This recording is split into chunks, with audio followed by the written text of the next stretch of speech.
Bismillahirrahmanirrahim.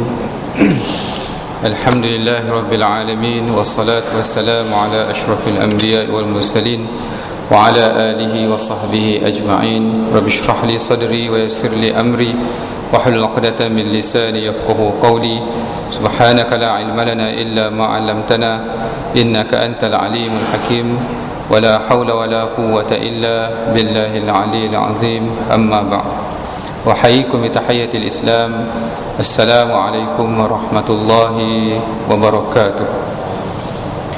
Pertamanya adalah sama-sama kita panjatkan kesyukuran kita kepada Allah Subhanahu wa taala dengan izin kelapangan dan yang lebih utama kesabaran dan kekuatan yang Allah Taala rezekikan dalam hati kita, membolehkan untuk kita terus duduk dalam majlis ilmu, majlis yang amat besar manfaat dan keberkatannya di sisi Allah Subhanahu wa taala. Satu majlis yang amat disarankan oleh baginda sallallahu alaihi wasallam. Jika sekiranya kita mencintai baginda, jika sekiranya kita merindui baginda, antara amal baginda yang selalu disarankan kepada umatnya adalah untuk melazimi majlis-majlis ilmu. Sebab ilmu itu bagi hati ibarat air bagi ikan. Tanpa air ikan akan mati. Begitulah juga dengan hati kita. Tanpa ilmu hati kita juga akan semakin keras dan akhirnya akan mati. Tuan-tuan dan puan-puan yang dirahmati Allah sekalian, saya alihkan sekejap topik perbincangan kita untuk kita meraihkan bulan Semarak Cinta Rasul, bulan Maulid ini, dengan kita membawa kisah-kisah baginda supaya kita rasa baginda sentiasa hampir dengan diri kita. Baginda lah sumber inspirasi kita, baginda lah sumber kebahagiaan kita, baginda lah sumber ketenangan kita. Jika orang katakan kenapa tidak terus kepada Allah, sebenarnya bila mana kita mengingati Nabi, pastinya kita mengingati Allah. Mustahillah orang yang mengingati Nabi tetapi tidak mengingati Allah, dan orang yang mengingati Allah tetapi tidak mengingati Nabi, maksudnya kedua-duanya tidak dapat dipisahkan. Ini didokumentasikan dalam syahadah kita. Bila mana kita menyebut syahadah, ada dua syahadah. Syahadah pertama penyaksian kepada Allah, dan syahadah kedua penyaksian kepada baginda sallallahu alaihi wasallam. Dan tuan-tuan dan puan sekalian, kita biasanya kalau ibu dan ayah kita, datuk nenek kita akan sambut ulang tahun kematian mereka. Kenduri apa? Tahlil arwah sempena 10 tahun 20 tahun kematian ibu dan ayah kita. Tapi Nabi pelik, orang tak sambut ulang tahun kematian dia, orang sambut ulang tahun kelahiran dia, dan tidak ada sejarah orang menyambut ulang tahun kematian dia. Maksudnya apa? Baginda sentiasa hidup bersama umat dia. Tuan-tuan sekalian, tuan-tuan dan puan sekalian, ini diperkuatkan lagi bila mana kita baca syahadah dalam tahiyat akhir. Asyhadu anna Muhammad. Kita menyebut apa dalam rakaat syahadah yang terakhir itu? Bila mana kita menggunakan dhamir mukhatab, at-tahiyyatul mubarakatus salawatut at-tahiyyatul mubarakatus salawatut thayyibatu lillah, assalamu alayka, assalamu alayka. Dia kalau orang yang dhamir yang ketiga, dia alaihi. Orang yang ketiga alaika ni maksudnya bila kita bercakap kamu ni seolah-olah dia berada di hadapan kita. Maksudnya bila kita berkomunikasi dalam syahadah tahiyat akhir itu, kita berkomunikasi direct dengan Nabi. Assalamu alayka, ke atas kamu maksudnya. Tapi kita tak faham makna, kita baca. Sepatutnya bila kita sebut itu, kita seolah-olah berkomunikasi terus dengan baginda sallallahu alaihi wasallam. Ini tuan-tuan dan puan yang dirahmati Allah sekalian. Kadang-kadang dengan sebab mungkin banyak benda yang kita masih belum ketahui. Saya baru dapat tahu, tuan-tuan sekalian, mungkin tuan-tuan tahu lama dah, bila kita sebut hayya 'alal salah. Kan? Kita tengok dia terjemah, kita pun biasa terjemah, marilah mengerjakan sembahyang. Hayya 'alal falah, marilah menuju kejayaan. Tuan-tuan sekalian, marilah ni dalam bahasa Arab ha simpul, hayya bina, marilah. Tapi dalam azan itu ha pedas, hayy, daripada perkataan hayy datangnya perkataan hayah, maksudnya hidup. Dia bukan makna marilah, dia membawa makna hidupkan solat, hidupkan kejayaan. Maksudnya kita solat kita tak bernyawa. Maksudnya bila kita kata solat yang bernyawa, solat yang khusyuk. Sebab khusyuk itu ruh bagi solat. Kalau kita solat tanpa khusyuk, maksudnya ruh solat yang tanpanya nyawa. What does it mean? It means that. Maksudnya sebab itu kita diingatkan supaya hidupkan solat. Bukan datang kepada kejayaan, hidupkan kejayaan. Maksudnya dengan apa? Dengan kamu mengikuti jalan-jalan mereka-mereka yang berjaya, iaitu golongan-golongan salafus salih, insan-insan yang hebat. Itu tuan-tuan dan puan-puan yang dirahmati Allah sekalian. Baik, seperti biasa sebelum kita mulakan tazkirah kita, mari sama-sama kita bawa diri kita, roh kita kembali kepada kekasih dan pencipta kita Allah Subhanahu Wa Taala, dengan sama-sama kita mulakan dengan berzikir kepadanya insya-Allah.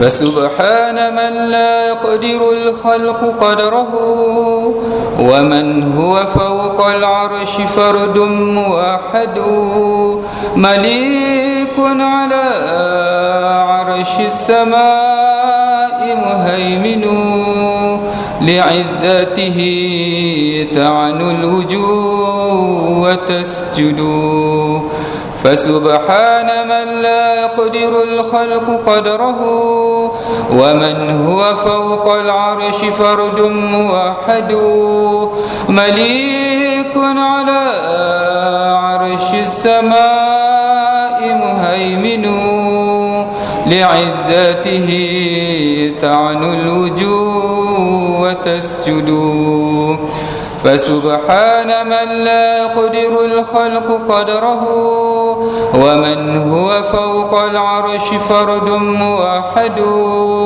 مليك على عرش السماء مهيمن لعذته تعنو الوجوه وتسجد حسبي ربي جل الله ما في قلبي غير الله نور محمد صلى الله حسبي ربي جل الله ما في قلبي غير الله نور محمد صلى الله حسبي ربي جل الله ما في قلبي غير الله نور محمد الله حسبي ربي جل الله ما في قلبي غير الله نور محمد صلى الله حسبي ربي جل الله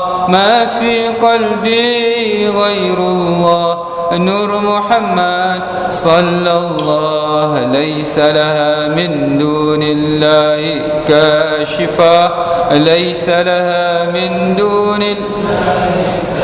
شفاها ليس لها من دون الله كاشفا ليس لها من دون شفاء ليس لها من دون الله كاشفا كاشفا ليس لها من دون الله كاشفا ليس لها من دون لا إله إلا الله والملك الحق المبين محمد لله الصادق الوعد الأمين لا إله إلا الله والملك الحق المبين محمد الله صادق الوعد الأمين لا إله إلا الله والملك الحق المبين محمد صادق الوعد الأمين أستغفر الله إن الله كان توابا أستغفر الله إن الله كان توابا أستغفر الله إن الله كان أستغفر الله إن الله كانت أستغفر الله إن الله كان توابا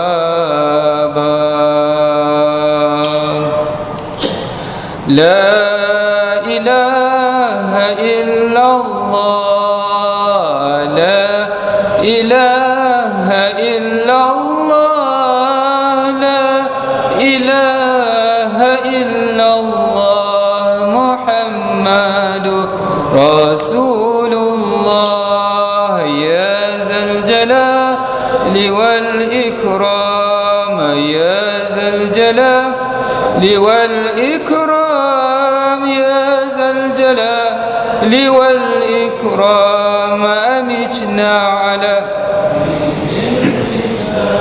لا إله إلا الله لا إله إلا الله لا إله إلا الله محمد رسول الله يا ذا الجلال والإكرام يا ذا الجلال والإكرام يا ذا الجلال والإكرام أمتنا على دين الإسلام لا إله إلا الله لا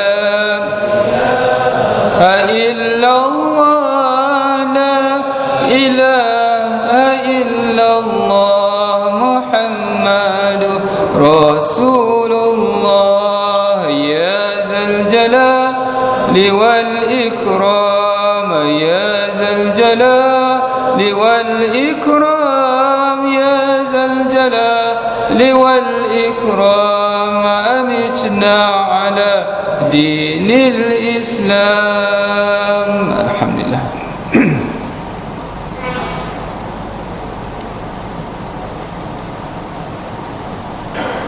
Tuan-tuan dan puan-puan yang dirahmati Allah sekalian, alhamdulillah kita masih lagi diberi rezeki oleh Allah untuk hadir pada malam ini. Saya suka ingatkan tuan-tuan dan puan-puan sekalian, kebolehan kita untuk melakukan kebaikan, untuk berada di rumah Allah pada waktu ini bukanlah kerana kebetulan kita ini lapang waktunya, kita ini ada kudrat, ada kuasa, tetapi sebenarnya bila mana kita mampu berada di tempat ini pada waktu ini, maka itu adalah pilihan, ketentuan daripada Allah Subhanahu Wa Taala. Kita anggap mungkin itu semua adalah kebetulan. Kenapa? Sebab kita melihat satu episod daripada kehidupan kita. Tetapi sekiranya kita melihat keseluruhan episod yang ditulis skripnya oleh Allah Subhanahu Wa Taala, apa saja ketentuan yang kita lakukan, itu semua adalah watak-watak ataupun skrip yang ditulis, yang ditentukan kepada kita, bukannya berasaskan kepada kebetulan, tetapi berasaskan kepada takdir, ketentuan yang teliti daripada Allah Subhanahu Wa Taala. Apa-apa pun kita harus ingat, God is the best script writer. Tuhanlah penulis skrip yang terbaik. Tidak ada penulis skrip yang lebih baik daripada Allah Subhanahu Wa Taala. Sebab itu apa saja yang berlaku kepada diri kita, pertamanya mesti kita yakin dan percaya kepada Allah Subhanahu Wa Taala. Di sebalik setiap kejadian itu pasti ada hikmahnya. Kalau kita melihat sekarang bagaimana apa yang berlaku di Syria, apa yang berlaku di Myanmar, dan sebagainya. Tuan-tuan dan puan yang dirahmati Allah sekalian, kita kadang-kadang kita angkat tangan berdoa, ya Allah, anak-anak tidak berdosa dibunuh, mereka-mereka orang tua perempuan yang tidak berdosa dibunuh. Tuan-tuan dan puan sekalian, Allah Ta'ala berulang kali menyebut dalam Al-Quran, aku melihat semuanya, aku mengetahui semuanya, dan semuanya berlaku dengan keizinan aku. Tuan-tuan dan puan sekalian, apa yang harus kita risaukan bila mana kita pulang bertemu dengan Allah, bila mana Allah Ta'ala bertanya kepada kita, apa yang kita lakukan?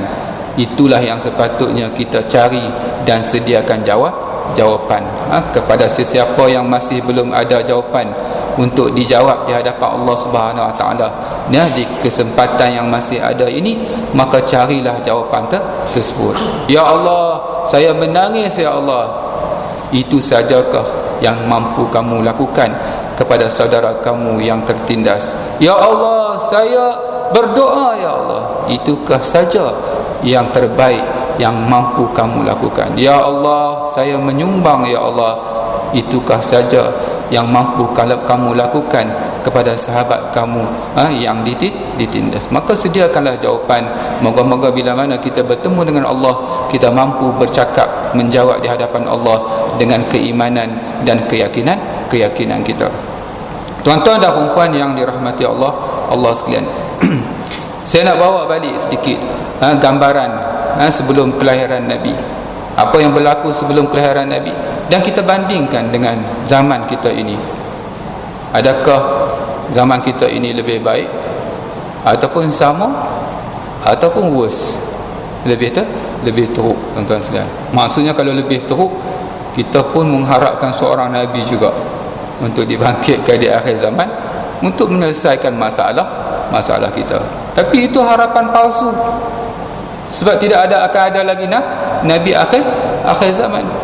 Di negara Arab, bila mana lahir seorang Nabi, dia mengaku dia Nabi, tuan-tuan sekalian, orang kata kat dia, orang baca hadis, la nabiyya ba'di, Nabi sebut la nabiyya ba'di, tidak ada Nabi selepas aku. Dia jawab apa? Ismillah, nama aku lah La.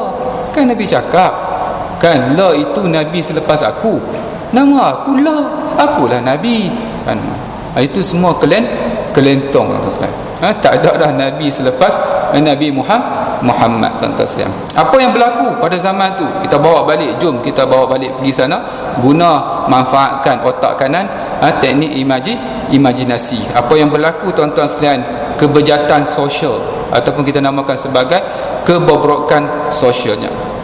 Zina menjadi-jadi, tuan-tuan sekalian.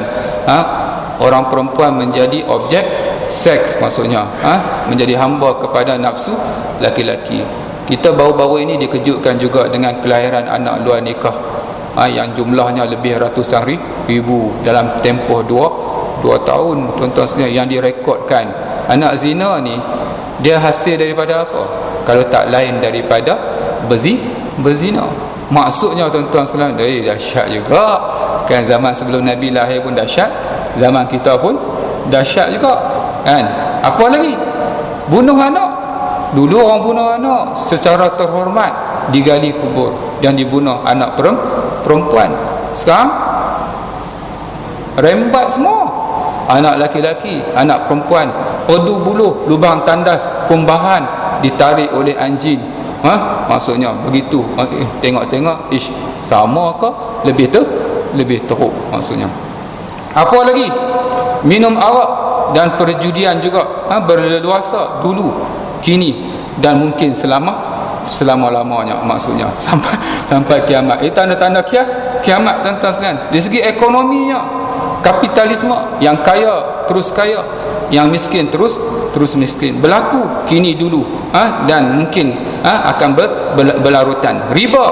Apa lagi, tuan-tuan sekalian? Akidahnya, penyembahan berhala, api dan sebagainya, menyembah yang dicipta, bukan menyembah yang mencipta.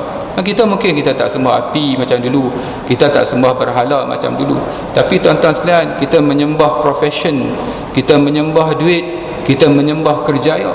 Inna salati wa nusuki lil duit, sembahyangku, ibadatku untuk duit. bekerja siang dan malam, akhirnya jauh daripada masjid dan surau, tuan-tuan sekalian, daripada tempat sujud. Untuk apa? Untuk duit, tuan-tuan sekalian.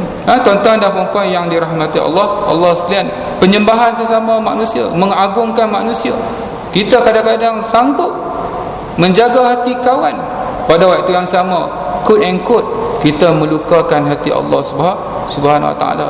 Kawan lebih tinggi, lebih utama daripada Tuhan dan Nabi-Nya, tuan-tuan sekalian. Berlaku, tuan-tuan sekalian, materialnya, penyembahan kepada material. Politik, tengok politik pula sebelum lahir Nabi. Tribalism, berpuak-puak. Kita bukan kata berbeza agama ada berpuak-puak, sama-sama agama pun berpuak-puak juga.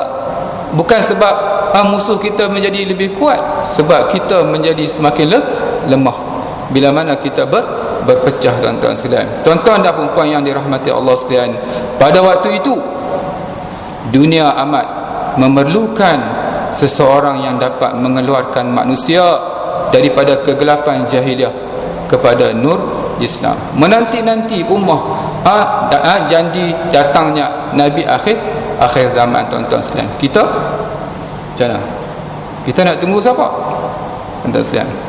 Satu ketika datang Nabi, seorang Nabi untuk umat Melayu, Haji Kahar. Dia datang dari Negeri Sembilan, tak silap saya rasa lega sangat. Bertuah kita dapat seorang Nabi untuk menyelesaikan masalah umat Melayu. Tapi kegembiraan tak tahan lama bila mana Nabi tersebut resign daripada menjadi seorang Nabi, bila dia dibawa ke mahkamah. Tapi tuan-tuan sekalian, bila wartawan interview seorang makcik yang pertengahan umur, kenapa makcik ni ikut Nabi palsu ni? Dia kata, siapa kata palsu? Kamu, Nabi kamu kata benar. Dia janjikan kamu syurga, dia telah mati. Aku di hadapan aku masih ada Nabi, dan Nabi itu menjanjikan aku syurga. Tuan-tuan sekalian, tuan-tuan nak dakwah macam mana kat makcik ni? Tuan-tuan nak dakwah macam mana? Saya pun tak tahu nak dakwah macam mana kat makcik ni. Nasib baik Nabi dia resign. Kalau tidak jenuh sekalian. Nasib baik lagi. Maksudnya ada penyelesaian dia. Kalau tidak jenuh. Nak dakwah dia yakin sungguh. Dia lebih bertuah daripada kita. Kita tak pernah jumpa Nabi kita, dia berjumpa dengan Nabi. Payah nak jawab. Tuan-tuan dan puan yang dirahmati Allah sekalian, jadi kita, tuan-tuan sekalian, tak payahlah nak arak Nabi. Nak arak apa ustaz? Tak payahlah. Kita lah, tuan-tuan sekalian, yang seharusnya menyambung tugas yang telah ditinggalkan oleh Nabi. Kita mulakan dengan diri kita, akhirnya kita mulakan dengan ahli keluarga kita dan mereka-mereka yang dekat dengan kita. Sekadar kemampuan yang kita ada. Tidak ada, jangan mengharapkan seorang Nabi akan datang untuk mengeluarkan kita daripada masalah kalau kita sendiri tidak melakukan usaha-usaha tersebut.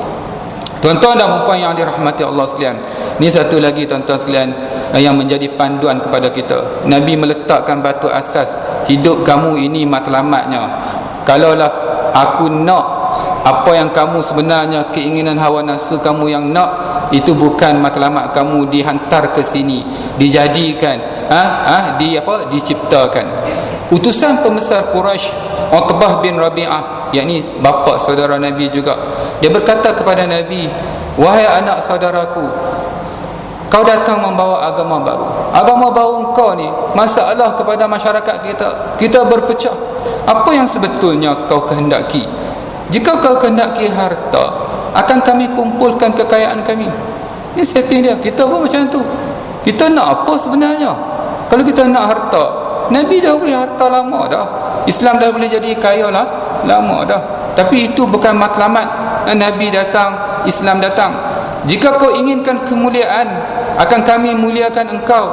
Jika engkau inginkan kekuasaan, biar kami jadikan engkau penguasa, tuan-tuan sekalian. Dan yang satu lagi, jika engkau sakit, maka kami boleh carikan perawat untuk kamu. Seolah-olah, tuan-tuan dan puan sekalian, ini halangan-halangan kehidupan kita, iaitu harta, kekuasaan dan juga kemuliaan. Yang pastinya ini bukan tujuan sebenar kita dihantar ke muka bumi Allah Subhanahu wa taala. Ketika Utbah berhenti, Nabi SAW bertanya, "Sudah selesaikah ya Abul Walad?" "Sudah," kata Utbah. Nabi SAW membalas ucapan Utbah dengan membaca surah Fussilat.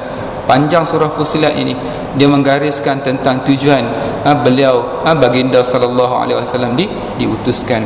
Antara beberapa pengajaran yang kita dapat ambil untuk kita hayati dalam kehidupan kita, tuan-tuan dan puan sekalian, Nabi adalah seorang pendengar yang baik sangat. Dia tidak pernah potong cakap orang. Kita kadang-kadang isteri cakap, "Alah, abang dah tahu dah," maksudnya kan, "abang dah tahu dah, kau tu itulah," kan. Kadang suami cakap pun isteri, "Abang dah tahu dah, abang dulu kini selamanya." Dah tahu. Anak-anak cakap, kita potong. Lepas tu kita letak kita punya skrip kita. Tuan-tuan sekalian, kita kadang-kadang impose our own script kepada anak ataupun mereka-mereka yang dekat dengan kita. Kita manifest kita punya diri kita, sejarah kita, yang kadang-kadang mungkin kita tak dengar dulu penjelasan daripada orang lain. Sebab itu tuan-tuan dan puan sekalian, kata cerdik pandai, sebab itu Allah Ta'ala ciptakan mulut satu, lidah satu, telinga dua. What does it mean? Listen more, speak less. Maksudnya dengar lebih, bercakap kurang. Kita terbalik, bercakap lebih, dengar kurang. Itu yang masalah dia, tuan-tuan sekalian. Jadi kalau kita kata Nabi itu sebagai kekasih kita, maka antara ciri yang pertama yang sunnah Nabi, iaitu dia menjadi pendengar yang baik, tuan-tuan sekalian. Tuan-tuan dan puan-puan yang dirahmati Allah sekalian, tuan-tuan pernah dengar cerita, tuan-tuan boleh balik Google tentang hadis yang saya suka bawa, iaitu hadis Ummu Zara'in. Tuan-tuan balik cari hadis ni panjang, sahih hadis ni, dalam 2 muka surat lebih panjang. Cerita apa tentang hadis Ummu Zara'in ni? Ummu Zara'in ni, tuan-tuan sekalian, seorang wanita jahiliah dulu, zaman Bani Israel dulu. Aisyah cerita kat Nabi ketika Nabi ada sedikit masa ketika mereka berdua. Aisyah cerita tentang 11 isteri wanita jahiliah yang berkumpul untuk bercerita pasal suami masing-masing tanpa rahsia. 11 orang. Isteri yang pertama, "Suamiku begini kan." Maksudnya kerja orang perempuan ni lama dah. Sejak zaman jahiliah dia duk mengumpat suami dia. Tapi bukan perempuan kat sini, kat sini tak buat macam tu. Kan? Jadi isteri yang kedua pula begini, semua yang buruk-buruk. Yang ketiga begini buruk. Tuan-tuan sekalian, kalau saya cerita sampai 11 kan, satu persatu, tuan-tuan kata, "Ustaz, masa suntuk Ustaz." Dah lah Ustaz. Tuan-tuan, Nabi tak kata apa. Dia dengar aja Aisyah cerita, tuan-tuan sekalian, sampai habis. Nabi tu ketua agama, ketua panglima tentera, banyak punya sibuk, tuan-tuan sekalian. Dia tak kata apa sampai yang ke-11 tu panjang tu, Ummu Zara'in. Kamu nak tahu semua tentang Abu Zara'in? Ni tengok ni, anting-anting dia bagi. Dia suami yang terbaik. Kamu tengok badan saya. Okey juga. Abu Zara'in jaga elok. Tengok anak-anak sihat, Abu Zara'in jaga. Pak mentua, mak mentua sihat, Abu Zara'in jaga. Nabi kata apa? Habis je 11 tu, Nabi kata, "Wahai Aisyah, aku kepadamu seperti Abu Zara'in kepada Ummu Zara'in." Punyalah romantik, tuan-tuan sekalian. Dah lah tak kata apa. Kalau kita kan, apa punya cerita jahiliah kan, tak ada kerja lain, aku banyak kerja penting lagi ada, maksudnya kan. Nabi tak kata apa. Lepas tu bila Aisyah habis, dia kata macam tu pula, "Aku kepadamu Aisyah lebih seperti Abu Zara'in kepada Ummu Zara'in." Aisyah jawab apa? Tidak ya Rasulullah, engkau lebih baik daripada Abu Zara'in kepada Ummu Zara'in. Tuan-tuan sekalian, begitu Nabi pendengar yang baik, tuan-tuan sekalian. Balik lepas ni tanya isteri nak cerita apa? Cerita abang nak dengar. Tuan sekalian, abang buang tabiat ke abang? Dah, ni semangat Maulidur Rasul. Tuan-tuan dan puan yang dirahmati Allah sekalian. Baik. Respon dengan hikmah Rasulullah lepas itu lepas dia mendengar, akhirnya pada waktu itu dia respon dengan cara yang terbaik. Nabi tuan-tuan sekalian jarang dia respon dengan susahlah kita nak jumpa. Mungkin saya tak jumpa bila Rasulullah dia respon dengan cara yang kasar. Antara dakwah, metod dakwah yang terbaik bila mana kekasaran itu, kezaliman itu dibalas dengan kebaikan. Itu teknik yang paling berkesan tuan-tuan sekalian. Kalau tuan-tuan boleh buat macam tu, orang berkasar dengan tuan-tuan, dia mengharapkan kita kasar juga. Extremism leads to another extremism. That's normal. Maksudnya bila orang tampak kita pun nampak juga kan, adil maksudnya tak tuan-tuan sekalian, itu biasa, common sense. Tapi kalau tuan-tuan boleh balas dengan kebaikan, Nabi begitu. Bila orang berkasar, dia akan membalas dengan kebaikan, yang itu akan memberi kesan kepada orang yang berkasar itu dan mereka-mereka yang berada di sekelilingnya tuan-tuan sekalian. Seorang Yahudi ni tuan-tuan sekalian, Nabi pinjam duit daripada dia, dan akhirnya dia datang kepada Nabi, belum tempoh masa untuk bayar lagi, mungkin dia ada ansuran bayar, dia belum habis masa dia datang, wahai Muhammad, aku nak hutang aku bayar. Nabi kata, belum, perjanjian bagaimana? Tak, aku nak juga.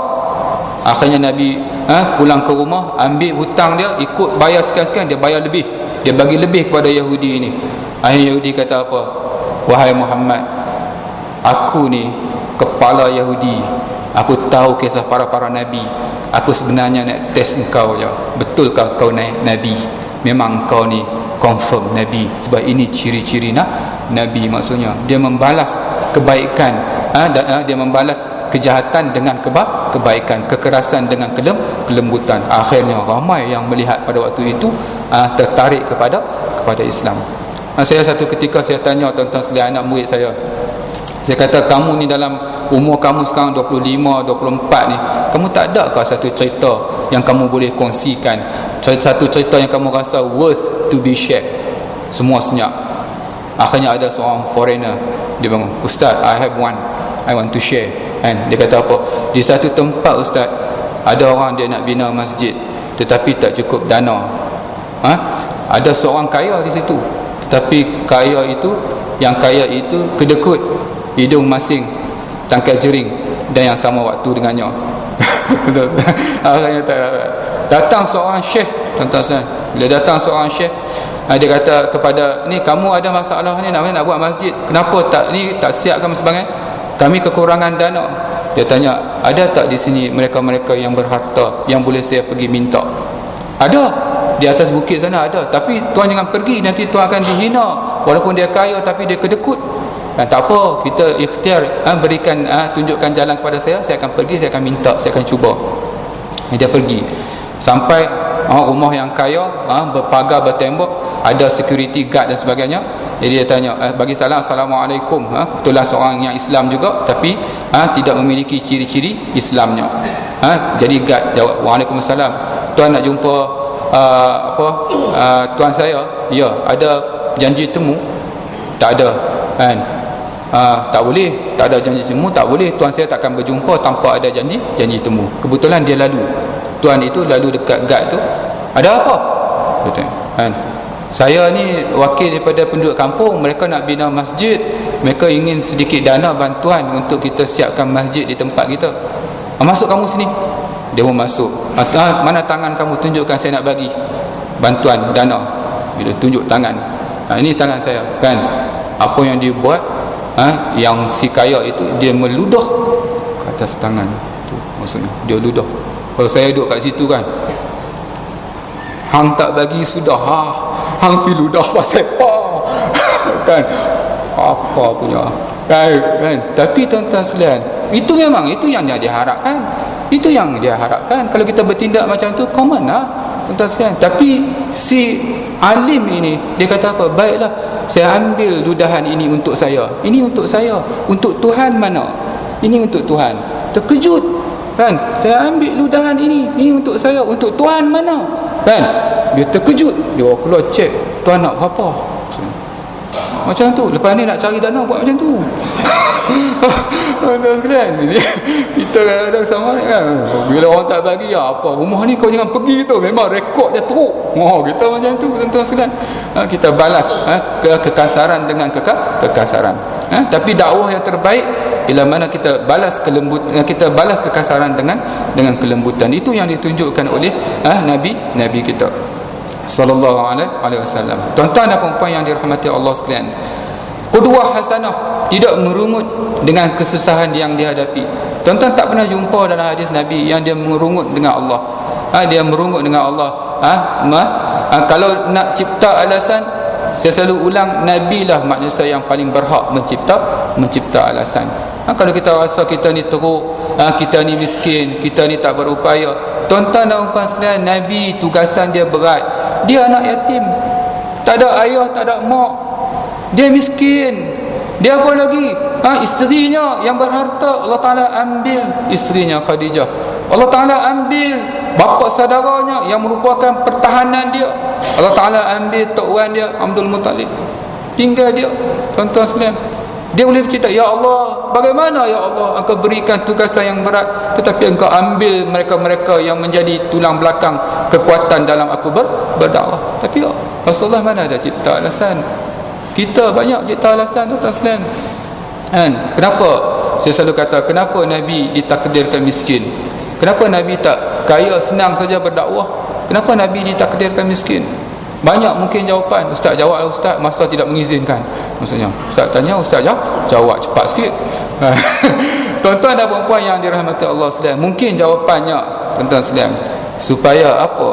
Supaya ummah Nabi tidak ada apa-apa alasan untuk dicipta, untuk tidak berjaya, untuk tidak perform. Kamu ada ibu dan ayah, kamu ada harta, kenapa kamu tak perform? Sedangkan Nabi tidak ada ibu dan ayah, Nabi tidak berharta, miskin dan sebagainya, tetapi Nabi boleh perform. Semuanya adalah alasan. Ingat, the failure is the one who like to give a lot of excuses. Orang yang gagal, orang yang suka mencipta alasan, tuan-tuan sekalian. Tuan-tuan dan puan yang dirahmati Allah sekalian,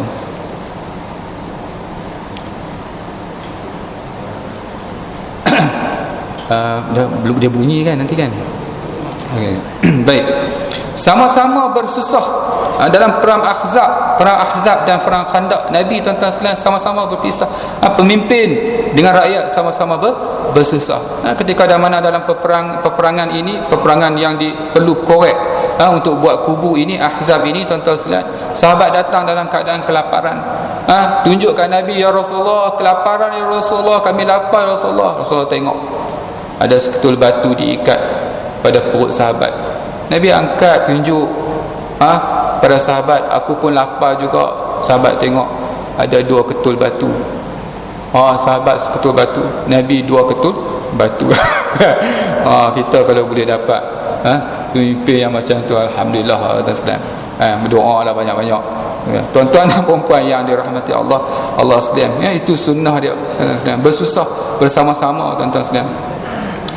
Rasulullah SAW dengan ahli keluarga, sebaik-baik antara kamu mereka yang berbuat baik kepada ahli keluarganya, dan aku terbaik antara kamu terhadap ahli keluarga aku. Cemerlang kadang-kadang kita di pejabat, anugerah cemerlang setiap tahun, tapi tuan-tuan sekalian, bagaimana kehidupan kita dengan keluarga? Adakah kita ini pada pandangan isteri kita, pandangan anak-anak kita adalah manusia-manusia yang terbaik? Ataupun sebenarnya mereka rasa tertekan, mereka rasa terpaksa dan sebagainya. Baik, tuan-tuan dan puan yang dirahmati Allah sekalian, sedikit lagi. Jadi tuan-tuan dan puan sekalian, bagaimana hubungan kita, ataupun kita punya bagaimana kita berhubung ataupun melayani ahli keluarga kita. Kadang-kadang kita, saya sebut tadi, cemerlang di pejabat kita, tetapi adakah kita juga cemerlang bersama keluarga kita? Tetapi Nabi di luar cemerlang, dan bila bersama dengan keluarga juga, dia menjadi suami, sebagai seorang ayah, suami dan yang cemerlang. Rasulullah SAW bersabda, ini tentang hadis yang saya sebut tadi tentang Ummu Zara'in. Aisyah radhiyallahu anha ditanya mengenai apa yang dilakukan Rasulullah SAW di rumahnya. Aisyah radhiyallahu anha menjawab, baginda SAW membantu isterinya dalam menyelesaikan pekerjaan rumah. Jika baginda SAW mendengarkan azan, baginda pun keluar ke masjid. Maksudnya ada waktu dia. Bila waktu di rumah, maka Nabi akan membantu urusan rumah. Dan bila mana dia mendengar azan, maka dia akan bergegas ke masjid. Jadi tuan-tuan dan puan sekarang, isteri pun kena faham lah. Maksudnya bila waktu azan itu, maksudnya dia kena memberi pelonggaran kepada suami untuk pergi ke masjid. Kadang-kadang kadang di pihak isteri juga, waktu itulah dia nak suruh buat macam-macam. Maksudnya kena faham dua-dua belah pihak. Saya pukul 6 saya cakap kat isteri saya, abang pukul 6 itu masa untuk abang nak main bola. Kan, tolonglah jangan suruh buat apa-apa waktu tu. Daripada 24 jam 23 jam nak suruh buat apa, buat. Tapi 1 jam pukul 6 sampai dalam 6.45 itu abang nak main bola maksudnya. Jadi kalau isteri yang faham, maksudnya dia tak kacau, dia nak suruh buat waktu tu boleh, tapi bagi ruang untuk suami. Komunikasi lah tuan-tuan sekalian. Jadi senang. Kalau kita tak faham, kadang-kadang kita pun perlukan waktu kita juga. Tuan-tuan dan puan yang dirahmati Allah sekalian, orang muda-muda lah ni makan macam-macam, tapi dia tak exercise. Tuan-tuan sekalian, ustaz kalau nak exercise pun nak mati-mati juga. Tuan-tuan sekalian, nak mati-mati juga itu hak Allah, biar kat dia. Hak kita jaga kesihatan kita. Tempat saya baru-baru ni dikejutkan dengan kematian banyak yang muda-muda, bayar 40-44 bayar saya ni. Kematian mengejut dalam tidur, tuan-tuan sekalian, meninggal. Kadang isteri semalam, Allah baru pergi makan kenduri, pagi ni macam tak boleh terima, suami dah tak ada, bayar-bayar macam mana 40-45 tuan-tuan sekalian. Sebab tu kita kena jaga. Bila datang masjid Taman Tun ni, saya tengok semua, ya Allah, semangat balik.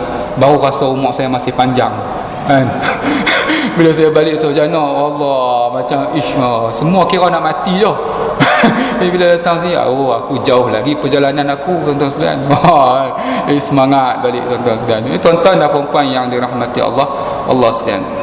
Baik, Rasulullah SAW bersabda, sesungguhnya kamu tidak akan menafkahkan sesuatu nafkah yang engkau mengharap dengan nafkah tersebut redha Allah, kecuali Allah akan menambahkan dan meninggikan darjatmu, sekalipun hanya suapan yang engkau letakkan di mulut isterimu. Maksudnya tengok tuan-tuan sekalian, betapa indahnya yang disarankan oleh baginda sallallahu alaihi wasallam. Umamah Abil Ash, ini cucu Nabi, cucu yang ketiga. Yang kita tahu Nabi ada 2 orang cucu dia, Hasan dan Husin. Ini cucu yang ketiga daripada Zainab, tetapi tidak ada keturunan dia. Sebab Umamah ini dia tidak ada zuriat. Jadi bila tak ada zuriat, jadi putus dia punya zuriat Nabi yang datang, yang sampai melalui Hasan dan Husin. Tapi Umamah ini juga merupakan cucu kepada Nabi kita sallallahu alaihi wasallam melalui Zainab. Abu Qatadah berkata kepada Rasulullah SAW, membaca takbir Allahu Akbar ketika sembahyang tu, tuan-tuan sekalian, Umamah duduk atas tengkuk Nabi. Nabi tak atas tengkuk dia, atas leher dia. Kami membaca takbir setelahnya. Apabila Rasulullah SAW mahu rokok, dia meletakkan Umamah, angkat Umamah letak. Kemudian baginda rokok dan sujud. Setelah selesai sujud, Rasulullah SAW berdiri dan mengangkat Umamah kembali ke kedudukan asal, dan hal ini terus berlangsung setiap rakaat sehingga Rasulullah SAW selesai daripada solat. Kita kadang-kadang anak-anak datang, cucu datang, pergi buka TV tengok Upin dan Ipin, kacau ayat nak solat. Nabi SAW itu sikap dengan anak-anak. Kadang-kadang sebab itu tuan-tuan dan puan sekalian, kadang-kadang kita suami ni kan, kadang-kadang anak-anak perempuan misalnya, dia duk cium mak dia kan, kita dia tak rasa nak cium anak perempuan kan, kan? Sedangkan kita yang banyak jasa kepada anak-anak kita kan, betul tak? Tak setuju kan? Kalau kita pergi bawa mereka makan kan, cuti-cuti bawa pergi makan kan, kita driver kan, mereka duduk belakang kan, kita isteri duduk sebelah, kita driver pergi hantar depan depan restoran tu. Kan bawa turun depa. Kan? Depa faham? Turun mereka. Depa pula.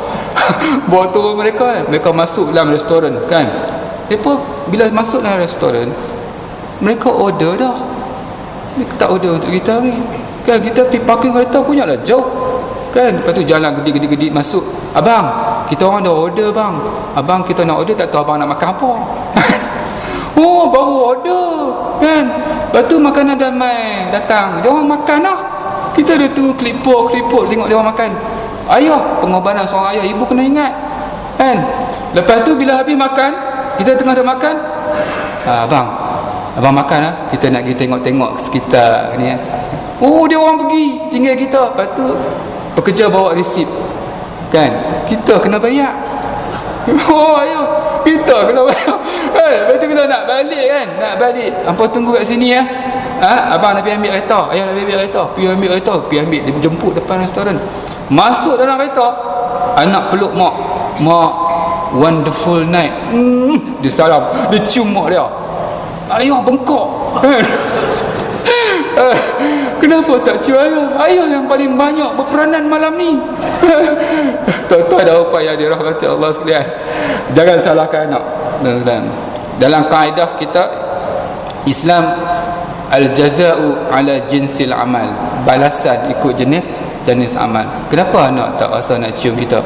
Sebab kita pun susah berat nak cium anak-anak kita.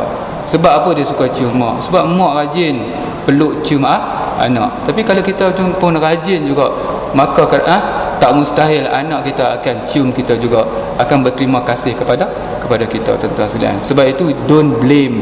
Maksudnya ingat, apa saja yang kita dapat itu sesuai dengan amalan yang kita buat. Tuan-tuan dan puan yang dirahmati Allah sekalian. Baiklah, yang terakhir iaitu pada malam ini, iaitu ni slide yang terakhir. Sebab dia bila sebut terakhir tu, dia mata jadi cerah balik. Dia punya dalam ceramah dia kena sebut terakhir kan. Dia ada cahaya, nampak the light at the end of the tunnel. Maksudnya cahaya di ujung terowong, tuan-tuan sekalian. Tuan-tuan dan puan yang dirahmati Allah sekalian, pengorbanan sahabat di belakang Nabi, berjayanya Nabi, adanya sahabat. Bayangkan ketika mana mereka berpindah, mereka meninggalkan keluarga dan harta. Tuan-tuan sekalian, Mus'ab bin Umair, seorang yang kaya, boleh katakan jutawan, seorang pemuda, seorang yang handsome, bila dia nak meninggalkan Madinah, dia ditahan oleh sahabat-sahabatnya. Jadi dia kata, wahai sahabatku, biarkanlah aku berpindah bersama Muhammad.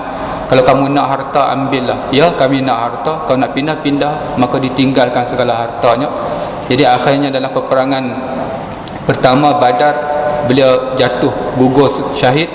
Dan ketika itu Rasulullah nak tutup wajah dia, nampak kaki dia. Rasulullah tutup kaki, nampak wajah dia. Akhirnya Rasulullah tutup wajahnya dan ditutup kakinya dengan pelepah-pelepah tamat. Jatuh air mata Nabi. Wahai Mus'ab, aku ingat di Makkah dulu kau seorang yang hartawan, kau seorang yang kaya, tetapi kerana agama kau tinggalkan segala-galanya. Kita bukan nak minta banyak pun kan, macam Mus'ab, tapi kadang-kadang sedikit pun kadang-kadang kita tidak mampu lakukan, tuan-tuan sekalian. Berkeringat darah, kita ni bukan nak berkeringat darah, berkeringat pun tak kan. Masjid ikon, kereta ikon, rumah ikon. Sahabat dulu berkeringat darah, bukan berkeringat peluh, tuan-tuan sekalian kan. Kalau kita rasa susah, doa amal zikir susah kan, ni zikir sesat, Jaiz duk cari siapa-siapa doa amal zikir sesat. Macam mana zikir sesat tu Ustaz? Macam ni, susah. Buka mata tengok suami, susah. Tengok anak-anak, susah. Macam ni, naik atas jalan raya, susah. Sampai pejabat, susah. Malam nak tidur, susah. Zikir agak-agak bila kita naik atas jalan raya kan, sebut susah, jalan jadi clear. Mana ada jalan duk jam macam tu juga, tuan-tuan sekalian. Ini doa amal zikir. Kalau rasa susah, bandingkan apa yang berlaku pada sahabat dulu. Boleh kita bandingkan? Tak terbanding. Macam bumi dengan langit, tuan-tuan sekalian. Dan bagaimana ada yang gugur syahid. Satulah tuan-tuan sekalian yang boleh kita ingat, kita tengok di sini. Kalau kita rasa susah kan, Kita tengok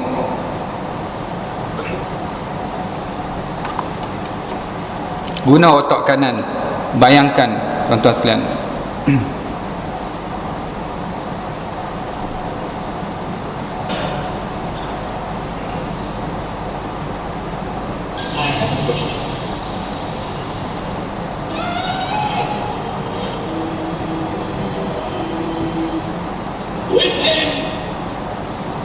ini kisah Bilal radhiyallahu anhu.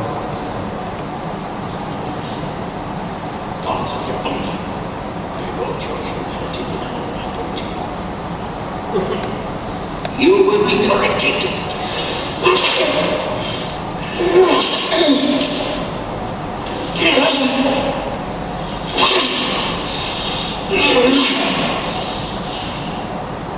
Tuan-tuan tahu tak bila sebut apa? Tahu? Ahad, bukan Isnin. Ahad lah, maksudnya yang Maha Esa. Tak mengikut penemuan baru yang dikomenkan. Bila dia tak sebut Ahad, tuan-tuan tahu terjemahan, saya baca terjemahan apa yang Bila sebut. Bila sebut begini, susah macam ni, susah. Tuan-tuan percaya? Percaya? Mana Bila sebut susah? Kalau tuan-tuan rasa susah kan, banding tengok apa yang berlaku pada Bilal, tuan-tuan sekalian. Agak-agak sama tak? Sama. Ustaz, kesusahan saya Ustaz lebih dahsyat daripada Bilal. Ada ke? Tak ada. Macam bumi dengan langit. Oh, mungkin orang perempuan kata, saya dengar orang perempuan kata kan, Ustaz, Bilal Ustaz, dia laki-laki, kita orang perempuan, insan lemah Ustaz. Tapi bukan perempuan kat sini, kat Zimbabwe. Sini tak cakap macam tu. Tak apa, kita tengok orang perempuan pula sikit sebelum kita solat. Kita tengok syahidah pertama. Ini ibu dia, Sumayyah, syahidah pertama dalam Islam. Dia renggangkan kaki dan tangannya. Ini orang Islam yang bersembunyi.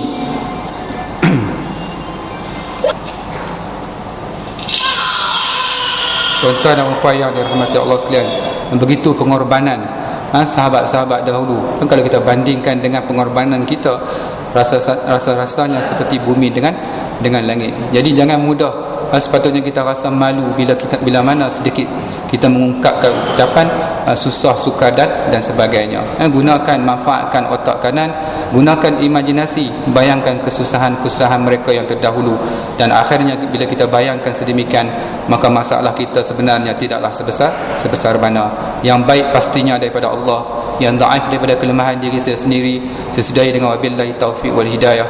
Wassalamualaikum warahmatullahi wabarakatuh.